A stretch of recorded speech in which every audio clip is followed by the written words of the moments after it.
एक अपने साधक थे मतलब अभी भी हैं, वो कोई मर नहीं गए, गुजरात में रहते हैं, अंकलेश्वर में।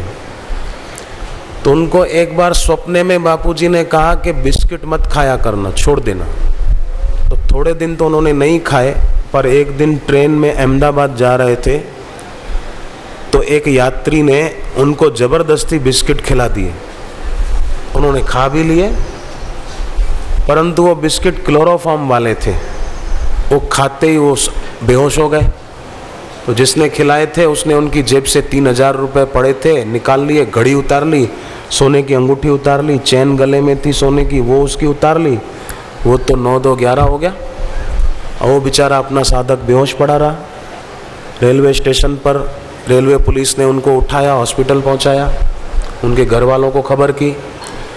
तब उनको याद आया कि अरे वो क्लोरोफॉर्म वाले बिस्किट मेरे को खिलाए, उससे बेहोश हो गया और वो सब कुछ ले गया।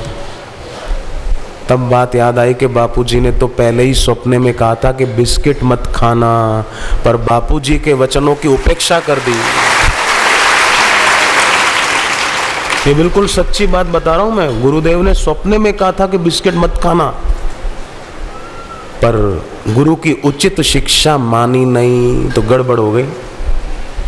उन्होंने मेरे को ये बात बताई, बोले तब से मैंने कसम खा ली बिस्किट नहीं खाता हूं। फिर भी अभी उनके पास बहुत कुछ है, अपनी गाड़ी, मकान, ये वो सब, किसी चीज की कमी नहीं। क्यों?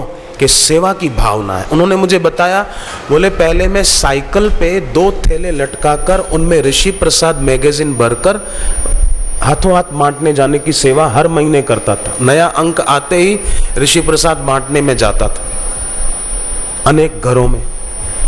और बोले उस सेवा से क्या हुआ, मेरे पास अपना स्कूटर आ गया। फिर भी सेवा, स्कूटर आया तो छोड़नी, स्कूटर पे थैले लटका के जाता था।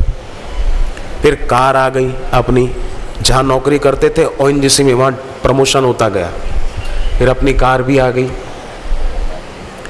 वो छोटी कार भी बेच दी, फिर बड़ी कार आ गई। पर बड़ी कार आने पर भी सेवा नहीं छोड़ दी। बोले जिस सेवा से मैं साइकिल से इतनी बड़ी गाड़ी तक पहुंच गया, वो सेवा तो मैं जारी रखूंगा। अभी भी उस नई बड़ी गाड़ी में ऋषि प्रसाद भरकर वो बांटने जाते हैं हर महीने। उससे मेरी, बोले उन्नति हो रही है। तो सेवा प्रीति पूर्वक की जाती है ना, तो सेव्य की तरफ से, ईश्वर की तरफ से। देखो कर्म व्यष्टि के द्वारा होता है, फल समष्टि के द्वारा आता है ना।